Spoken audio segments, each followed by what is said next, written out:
இந்த அறிக்கையின் வடிவமைப்பு என்பது நிச்சயமாக இந்த இணை தலைமைகளான கனடா மற்றும் இங்கிலாந்தின் அனுசரணையுடன் மற்றும் ஆலோசனையுடன் இடம்பெற்ற ஒன்றாகவும் இந்த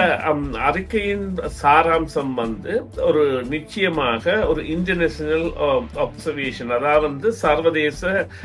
கண்காணிப்பு ஒன்றை இவர்களின் விசாரணை மீது கொண்டு செல்வதற்கான ஒரு படிமுறைகளை கோருவதாகவும் அல்லது இது தொடர்பான விசாரணைகள் தொடர்பான புதிய படிமுறைகளையும் வரையறைகளையும் இந்த புதிய அரசு மேற்கொள்ள வேண்டும் என்பதையும் கூறி இது தொடர்பாக தான் தனது விஜயத்தின் பொழுதே சில விடயங்களை கதைத்திருந்ததாக கூறியிருந்தாலும் இது நிச்சயமாக எதிர்பார்த்ததற்கும் மேலான ஒரு நடவடிக்கை, தமிழர்கள் சார்ந்த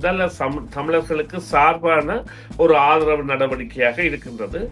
ஈழத்தமிழர்களுக்கான வெற்றி என்பதை விடுத்து இது இலங்கை அரசின் பொறுப்பு கூறலிலிருந்து தவித்தலில் இருந்து அதனை தள்ளி மீண்டும் பொறுப்பு கூறலுக்கு கொண்டு வருவதற்கான செயற்பாடுகள், அதாவது ஒரு யூனிவர்சல் ரிவ்யூ என்கின்ற ஒரு நடைமுறை வெகு விரைவில் இடம்பெற இருக்கின்ற ஒரு சந்தர்ப்பத்தில்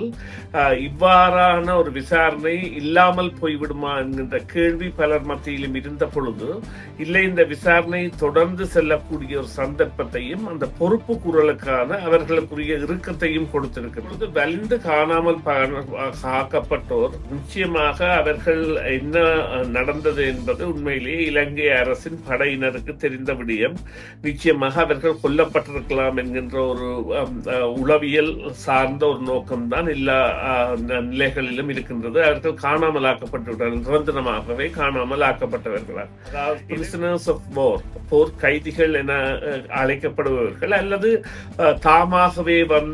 சண்டை களத்தில் கைப்பற்றப்படாமல் தாமாகவே முன்வந்து சரணடைந்தவர்கள், அவர்கள் எல்லாம் கொல்லப்பட்ட விடயங்கள் என்பது குறிப்பாக இந்த